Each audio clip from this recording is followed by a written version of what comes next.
discussing the balancing, especially balancing of rotating masses.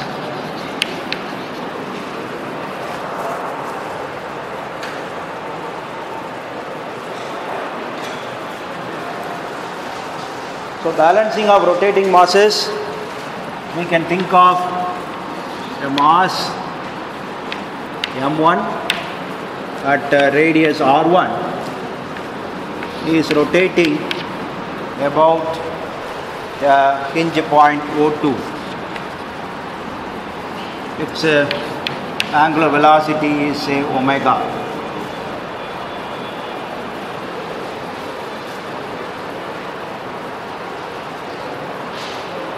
Then this linkage will be, since it is rotating at a constant angular velocity, this mass will not have any tangential acceleration, but it will have a normal acceleration. So a force must be applied on this mass in this direction, that is called a centripetal force. That in turn will give you a reaction on the supports. So the reactions on the support is experienced, that is called that will be called the unbalanced forces. So the unbalanced force will be in the direction of the inertia force. So that is by magnitude is m1 r1 omega square.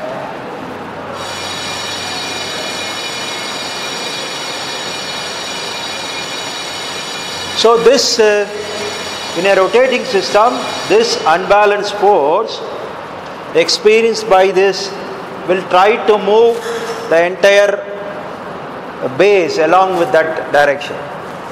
So it will try to move in this direction. As it tilts a little bit, that will try to move this supporting body in this direction. So in each direction it will move. So to arrest it, you have to fix it on a foundation, solid foundation. So the foundation will experience such forces. So it is not welcome. So what we need is, we need to balance it. So you can balance it by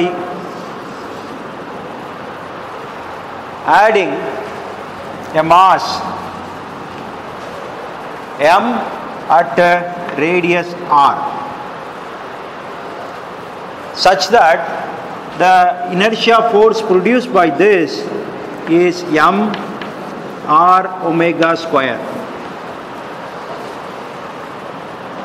Yes, the inertia force produced by the original unbalance and the balancing mass, if you write it as m1 r1 omega square, if their magnitudes are same, m r omega square, if you choose the mass capital M and place it at a radius such that this equation is satisfied, the force produced by the unbalanced mass and force produced by the balancing mass are equal, then these two forces are equal in magnitude, opposite in direction, and collinear action will balance each other.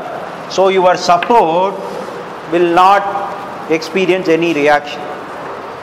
So the act of doing it, or the act of nullifying or reducing the inertia forces of unbalances is called balancing. Last class I told you the various sources of unbalance. It could be in geometry of the component, like a key way it is cut, it introduces by geometry, or it could be by the manufacturing process, like the voids or inclusions, they may introduce unbalance in specific spot. But one of the area that you can immediately understand the effect of balancing is in automobile we have something called wheel balancing.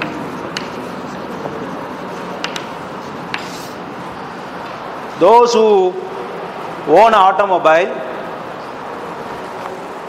know that periodically you have to go to a wheel alignment fellow who does the wheel alignment. So the wheels are to be aligned to avoid the uneven wear of your tires.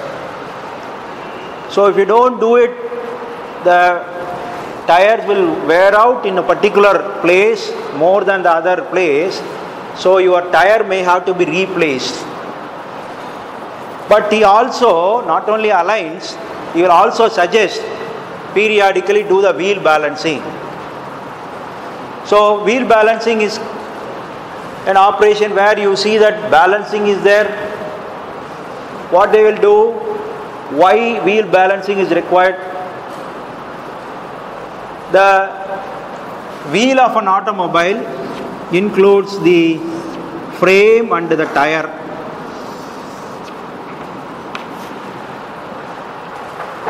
So you have the rim and the tire is there.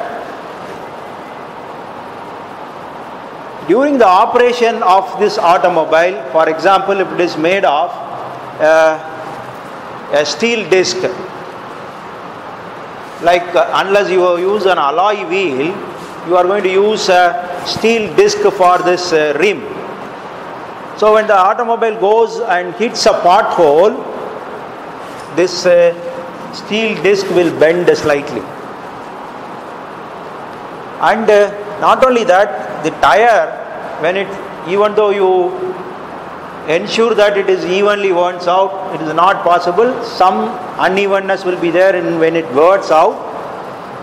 So you will see that this wheel loses its balance, in the sense that the center of gravity of the original wheel, which is manufactured perfectly, will have the CG matching with the center of rotation. Then no inertia forces will be created. But due to the operation problems, as I said, the wheel disc may bend or the tire may wear out unevenly, will introduce an unbalance. So your wheel of an automobile will introduce a force on the support, that is your body of the automobile. So 4 wheels will introduce 4 forces. That too, you have to see the reactions in the vertical direction.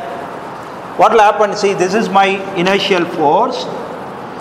It may be in one particular direction, it will be vertical. Then it rotates.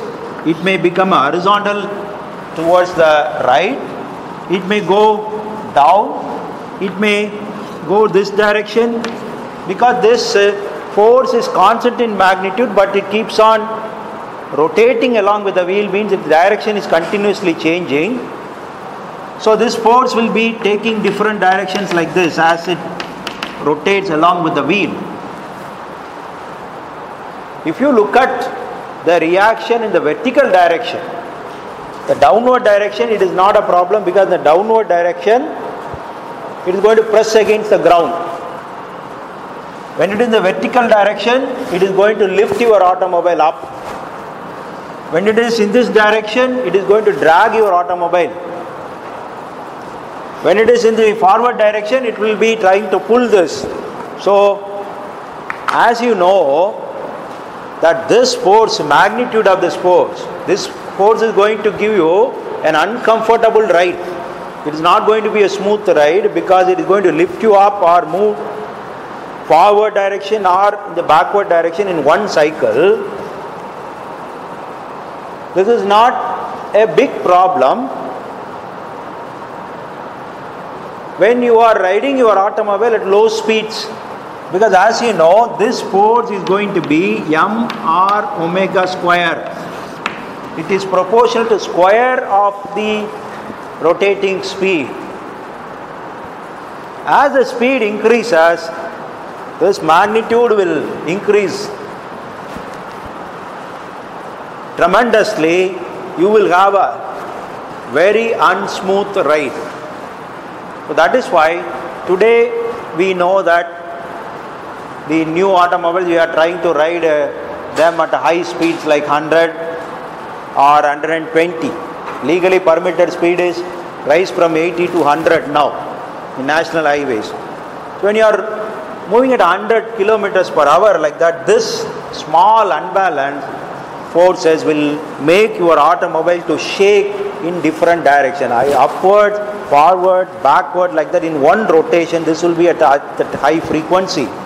So this will be a very unsmooth ride. Even though your road is very smooth, you will experience this. So to avoid that, what they do is they do the wheel balancing periodically. So they remove the wheel, put it in a machine called a wheel balancing machine, and your report, that is the money is charged based on how much unbalance they have added. Say for example, they add some weight. So here in the rim you can find that small lead weights are added with a clip that you can see. This, suppose they have added 20 grams, they will charge you some, say 25 rupees. If it is a 50 gram, they will charge you 50 rupees, like that, because this weight cost plus some basic service charge for this. So you have a wheel balancing which is what, it is connected to the common person, common people. Whereas if I go for balancing of an industrial machine, it may not be directly applicable to the common person, but wheel balancing is quite applied to the common people. Okay? Do you have any doubt? So what you have to see is, look at the automobile standing outside, or if you have own car, you can look at it, a small lead thing which is added to it. It is not very prevalent in alloy wheels, because alloy wheels are very stiff, they don't lose easily, but even there it is added.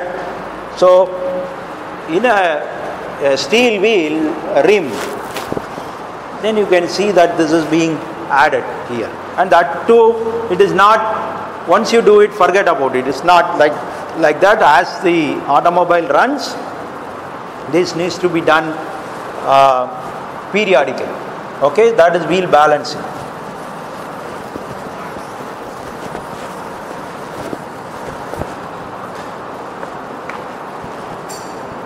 Now this, if you choose, you can balance it. So one of the way to balance it is identify the location where the unbalance is. Okay?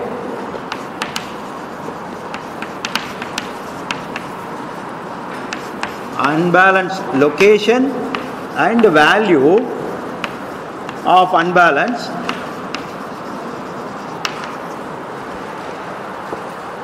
Then once you know that the unbalanced value, that is mass into radius, and at what angle it is there,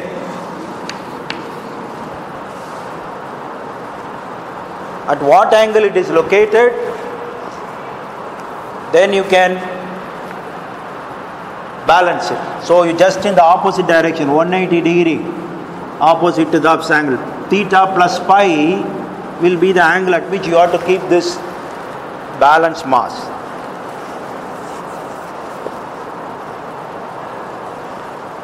Okay, so that is as simple as this. It looks as simple as this, but it is not that simple, because no human being has a sense to find out the mass distribution by looking at it, or just by putting your hand you cannot sense that this is where the unbalance is.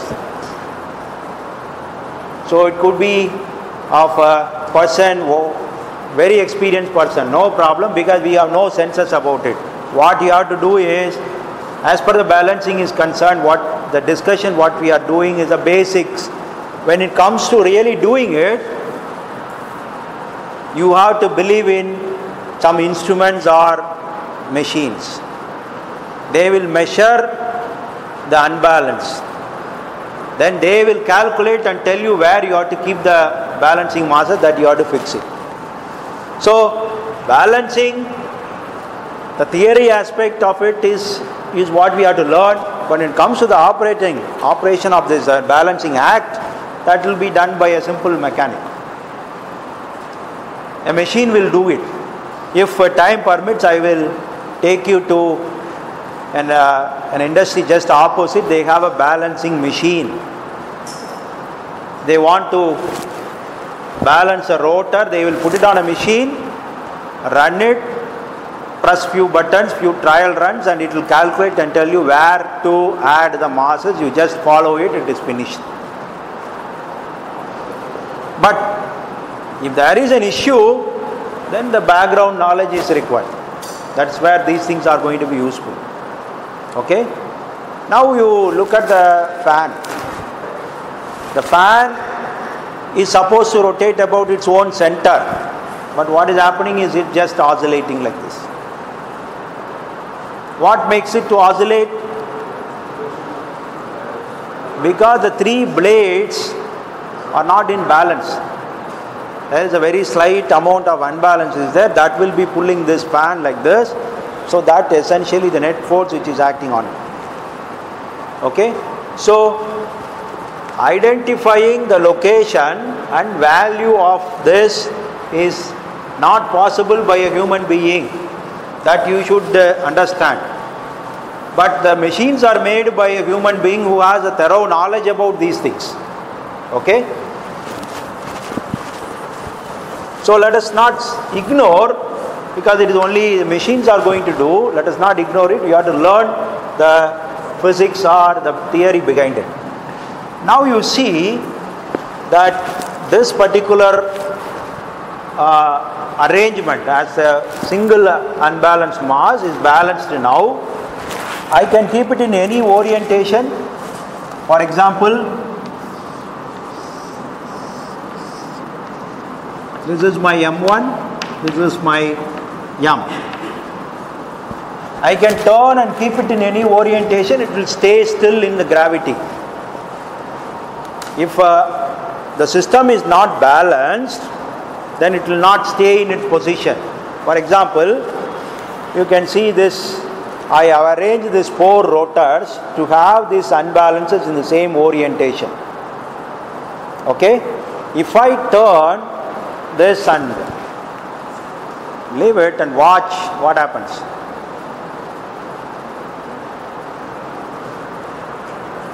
When I rotate this and allow this to stop, what happens? It is not coming and stopping in any orientation. It oscillates. It's like it has a pendulous motion before it stopping, before it stops.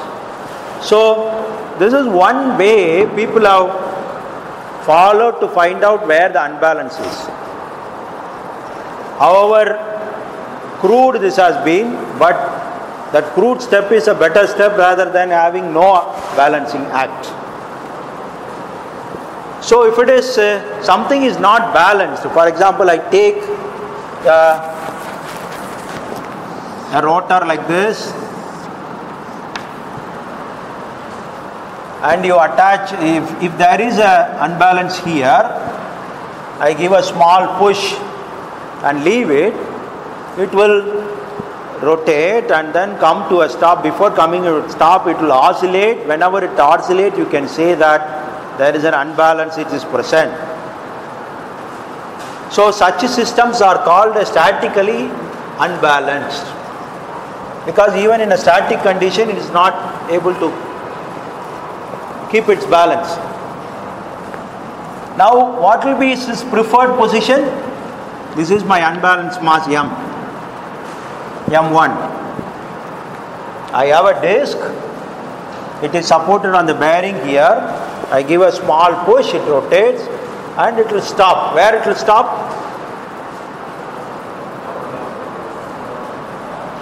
Where it will stop? Can it stop in this orientation? This is my vertical line of gravity. G is acting in this direction. It will prefer a position where this there is no moment created by the unbalanced mass. Right now in this orientation, if you think of the moment m1g and this is the r into, suppose you take this as theta, so this distance mg r sin theta will be the moment which is created in this position. So it will occupy a stable position where this moment is 0. So it's possible only if this mass comes and stays here, where there is no moment created by this. There is another possibility that this mass can occupy the top position also. If it occupies the top position also, there is a possibility that top position also the moment will be 0, then it can occupy. If there is a wheel, you want to find out where the unbalance is, give a push and leave it. Then you mark the point where it is stopped. You mark some reference point, you can mark here. Then do it again. Then mark where it stops. Some reference you can take, it need not be vertically up, so you can see. So if you do it few times and it stops in the same position or remarkably in the opposite position, then this system is having an unbalance, that you can find out. Okay? So what is the difference between these two positions? This is not quite stable. If I give a push, then it will come here. But whereas if I give a push in this position, it will oscillate and come and stay in this position. So primitive or the primary method of balancing is to eliminate this static unbalance. So they will find, they will put the disc probably in a knife edge, give a rotation and see that where it stops, the vertically down, and they will correct, they will put some balancing masses here and try it again and again and see that it is able to stop at any position. If a wheel in gravity, the action of gravity is able to stop and orient in any position, then it is statically balanced. Okay? So this is a statically balanced situation where you see that this balance, you can keep it in any orientation. The moment created by these two masses will balance each other. Okay? So we have discussed right now a single mass, single unbalanced mass. Okay? But it need not be a single unbalanced mass always. Your machine may have multiple unbalanced masses. So you may be able to treat them and balance it. Okay? So now, you have any questions?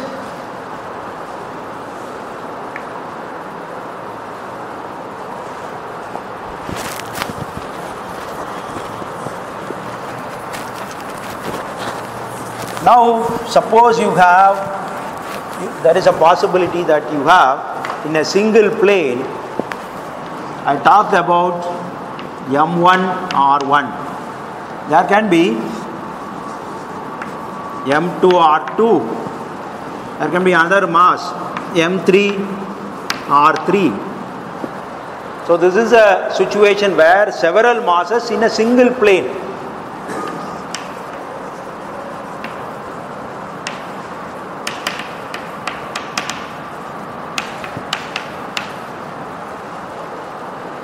There are multiple unbalanced masses, but all of them you can consider to act in a single plane.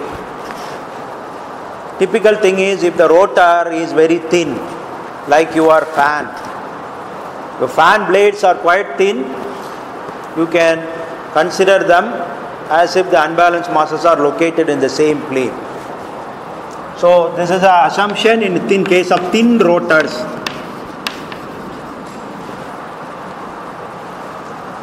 So the whole, this thing will be rotating. What you will end up is, you will have a force, inertial force exerted by this, you can call it as F1. There will be another force exerted by this mass, or this I can call it as M3, and there is another force exerted by this is F2. The magnitude of this is M1 R1 omega square. This is M3 R3 omega square. This is M2 R2 omega square. So you have now, you have to balance this. So what is the way out? Go to the engineering mechanics principles. This is a system of forces, concurrent system of forces acting in a plane. So you have to find out the resultant, or in other words, you have to really find out the equilibrium of that force. So I have to put one more information to it, that is at what angle it is. This is theta 1, this is located as theta 2, M3 is located at theta 3. So I can use a graphical way of solving. So first I can draw the vector polygon. This is F1, which is the M1 R1 omega square. Then you have F2 is in this direction. I can put it like this. This is F2. Then you have F3 which is coming here. That is F3. So the vector produced by my balancing mass that I am going to keep will be a vector closing this. That will be my MR omega square.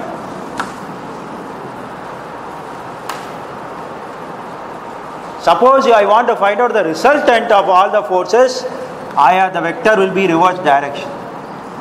But what I want is an equilibrium force that will balance the system, so that the net forces acting on the system are zero. So MR is an equilibrium force that it is going to balance it. Now I know the magnitude of MR, that is the force, the equilibrium force, divided by omega square will be my MR. At what angle? This will be my angle. So this will be my theta of a balancing mass. So in that orientation, I have to keep this. This will be my MR. But I am telling you again, it is the product of MR which matters. I can have a different mass at a different radius. That combination, that is your convenience. I can have a larger mass at a smaller radius, or smaller mass at a larger radius. It doesn't matter. So this is how I can balance several unbalanced masses acting in a single plane. So if I want to balance this fan, I know that each blade will have an unbalance, so they will be at 120 degree each. Then you can find out the equilibrium force and you can locate this. And in this case, you have certain limitation. This cannot be placed somewhere in between the blades because there is no physical place to put it. You understand? So I have 3 blades of the fan. My calculation says that I have to put the mass here somewhere. I cannot do it. So what I should do is I have to keep it here, or I have to split this into 2 components so that I can provide 2 masses here. That is the only possibility. That needs to be worked out according to your requirement. Suppose it is a thin disc, a circular thin disc, no problem, anywhere you can locate. But there is one more way to balance it. Balancing can be done by addition of mass or removal of masses.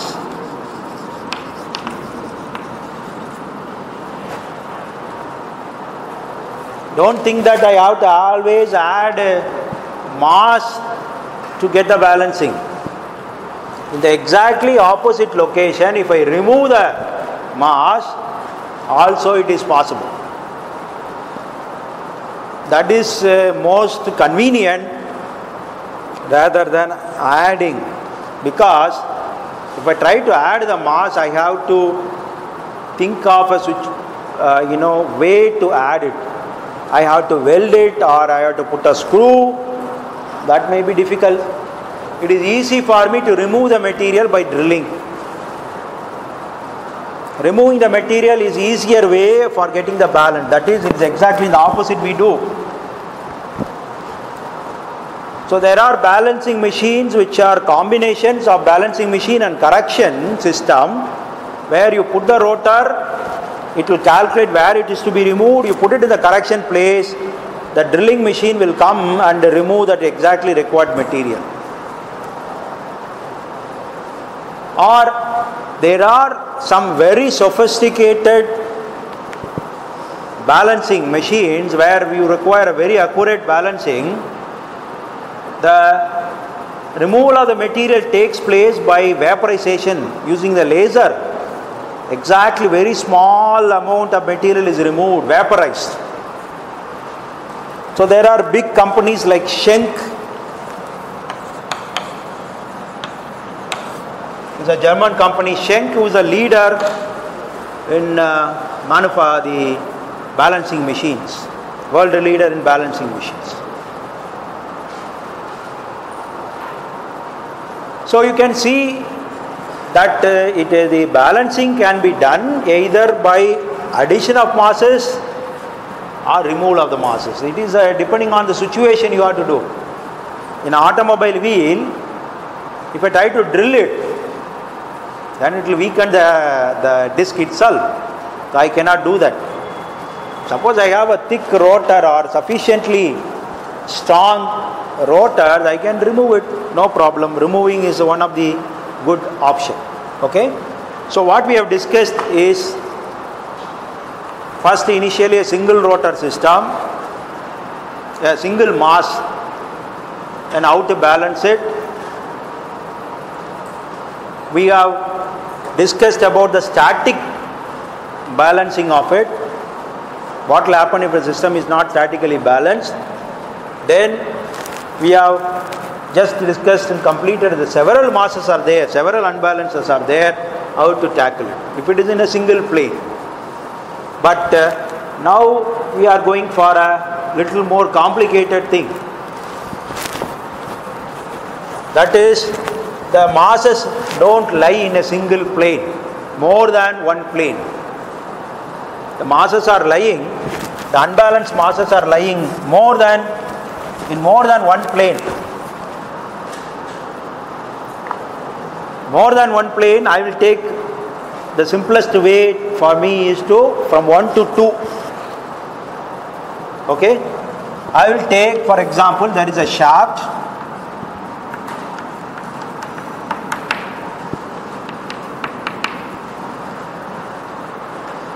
When I draw a shaft as a line, I put these two. What type of bearing it is? I can draw a shaft like this. I can draw like something like this. What is the representation? What is the difference between the two supports? There are bearings.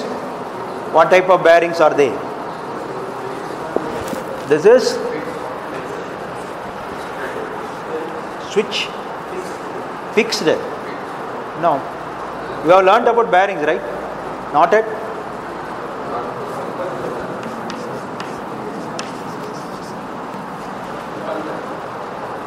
This represents a ball bearing.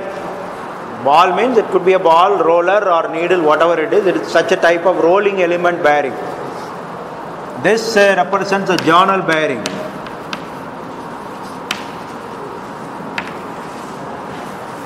The journal bearing means there is a bush, the cylindrical bush and cylindrical shaft. In between there will be oil or lubrication.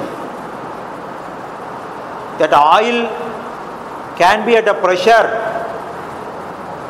A pump can be applying an oil so that it maintains the pressure to ensure that the journal bearing and the shaft don't contact each other. So if I look at this and zoom it, I have a journal like this, and the shaft can be like this, and there will be an oil film. This oil can be at a pressure. So there can be a pump to give this oil. It should not be in contact. This will always be a oil film which is supporting this, and the shaft rotates. If there is a contact, direct contact between the two, it is finished. Because the direct contact will ensure there is a friction between the two, enormous friction. It will heat up the shaft, and this journal will become quite hot, and then they will shrink and then fit. That's called seizure. So in an internal combustion engine of an automobile, one of the ways seizure can occur is the failure of the lubrication oil pump, because your crankshaft and the connecting rod big end, your small end and the gudgeon pin, everything is lubricated with the journal bearing. There is a pressurized oil which goes through that. If that pump fails, either by a mechanical failure or there is no oil to pump, then they will heat up and weld it together. This is the finish. Other way the engine can seize is there is no lubricant, the cooling oil. If there is no cooling oil, the piston and cylinder will hot up and then they will seize. Okay? Okay, that is a detour from your main theory. Now I have a mass M1R1. There is another mass just away, that is M2R2. I take a particular situation where M1R1 is equal to M2R2.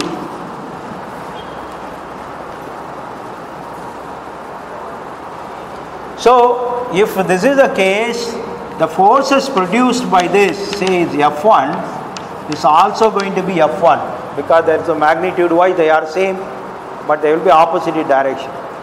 Then these two forces form what? A couple.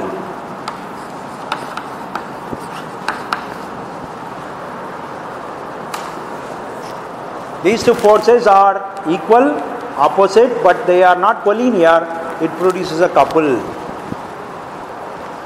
If I try to balance this, it is possible to balance only by another couple. So it is impossible to balance a couple by a force alone. Because the earlier case you have seen that the balancing was done by a single mass that produced a force. This cannot be balanced by a single mass for the simple reason that single mass will produce only a force. So definitely it is not possible. So a couple can be balanced by another couple. So I have to introduce the balancing masses in two different planes. They should be producing opposite couple. I have to calculate them and then fix it. Okay? So the fundamental to it, a couple can be balanced by only a couple. is this. So if this distance, the original distance between these two masses is say d, two balancing planes, if I say it is d1, I can calculate what is the masses here required, because the couple by magnitude is the F into d. So that is the same thing should be produced here. So F into d, F is m1 r1 omega square into d, that should be equal to m r omega square into d1. So what should be the mr that I have to place it? That is given by mr is equal to m1 r1 omega square d divided by omega square, will cancel, divided by d1. Suppose I have fixed m1 r1 is known, d1 is known, d if I fix, suppose I fix that the distance between the two planes is this can be fixed, so I can put it like this, so that they produce a opposite couple. That is how I have to balance this.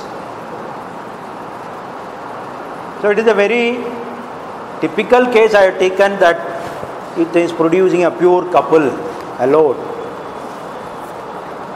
But now I have calculated this, what is the distance between the two planes, but I am not interested in putting it in between because it is cluttering. So I provide two planes like this. I will provide this mr here, mr here.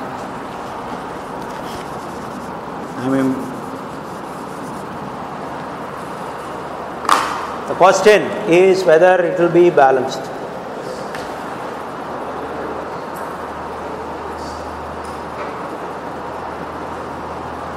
Initially I was choosing two planes which are about the center of the two unbalanced masses. That looked all right. But now I am choosing that I don't want this. Why should I not put it here? If I put it here, will it be balanced or not? Because this is going to obey the equation mr into d1, mr omega square d1 is equal to this thing. If I follow this equation, if I obey that equation, will it balance or not? How many of you say it will balance? Please raise your hand. Good. How do you do that? How do you say that? Yeah, that the fundamental thing is couple is a free vector. You can produce a couple anywhere in that plane, it will still balance. So arbitrarily I can keep it anywhere, still I will get the balance. Okay? So the question whether I have to put it here or here comes from the property of the couple. Couple is a free vector, it can be balanced anywhere in that plane. Very good.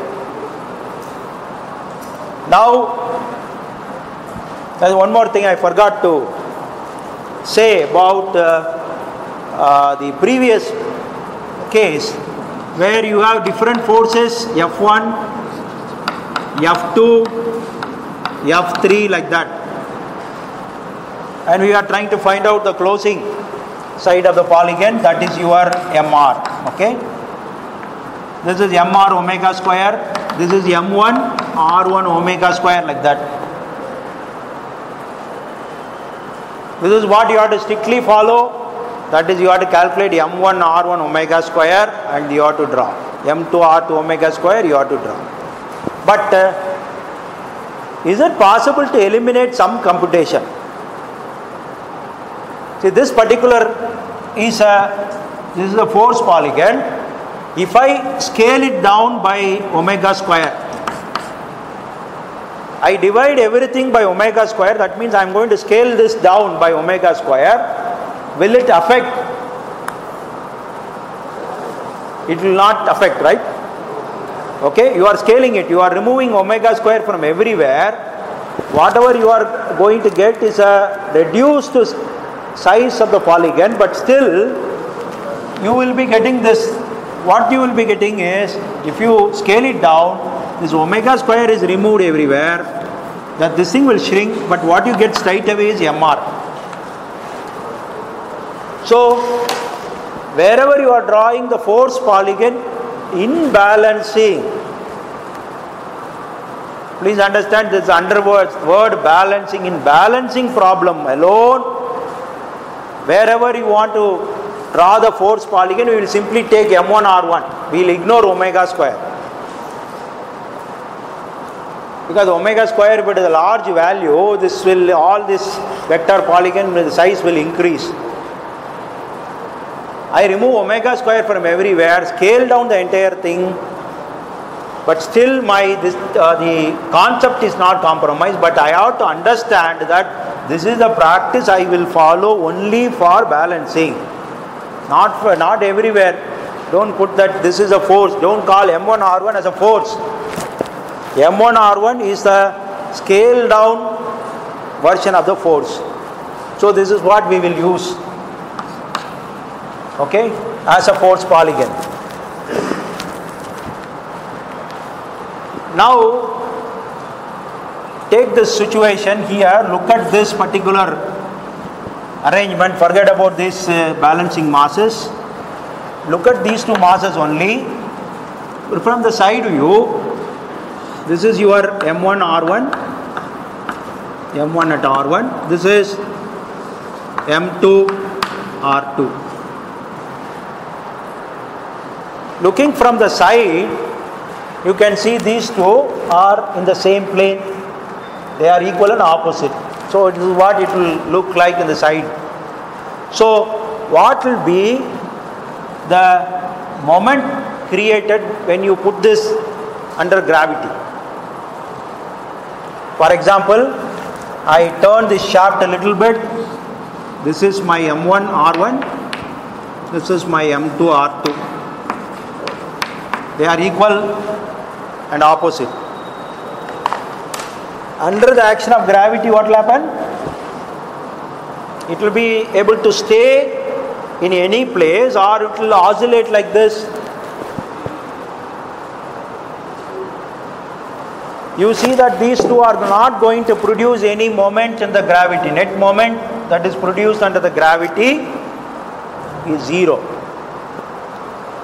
So a rotor system which will produce simply a couple as an unbalanced force will be statically balanced.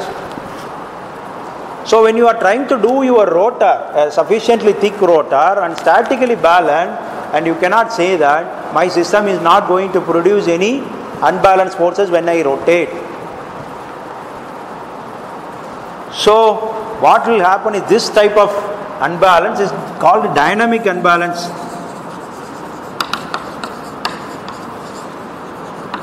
So dynamically unbalanced is one which will produce a couple. The net force is zero, so statically it may appear to be balanced. Statically it is balanced, but dynamically when you rotate it, then you will see that it is unbalanced. So statically means when the rotor is not given, it is not rotated. In that case, still you can see the unbalance here. It is a static unbalance. If I keep these four masses in a way such that they will balance, they will produce a couple. Statically it may be balanced, but that not ensures that the system is dynamically balanced. Okay? So all these things you will learn very much by doing the exercise of static and dynamic balancing machine. Now what we are going to do is the next step is where you have several masses in several planes. It need not be oriented to produce only a pure couple. Now you look at this example. I just made a small model. Like it can be like this. You have the shaft,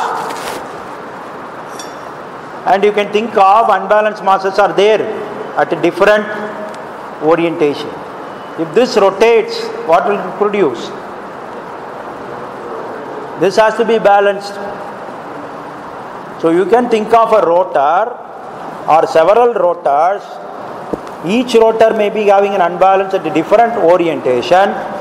So several masses in several planes, you should be able to balance it. This is more typical practical thing.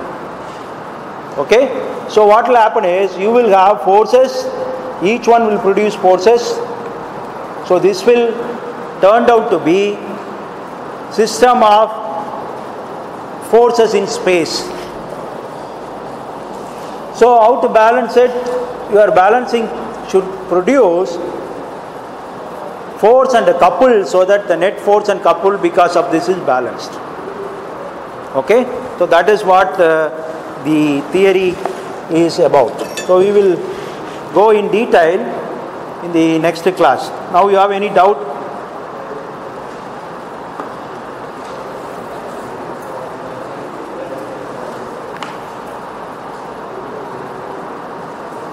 So to sum it up, we have taken probably three: the nature of the unbalanced forces. It can be a single mass, it can be several masses in a same plane, or it can be several masses in several planes. So that is the most complicated thing, that you have a way to balance it. There are two methods to balance it. We will discuss both the methods. But I already sent you the handout or the book, the pages from Morrison and Crossland about balance. I'll also send some additional pages. If you come with a Xerox, it will be much more useful rather than just hearing it from me. Okay, we'll start.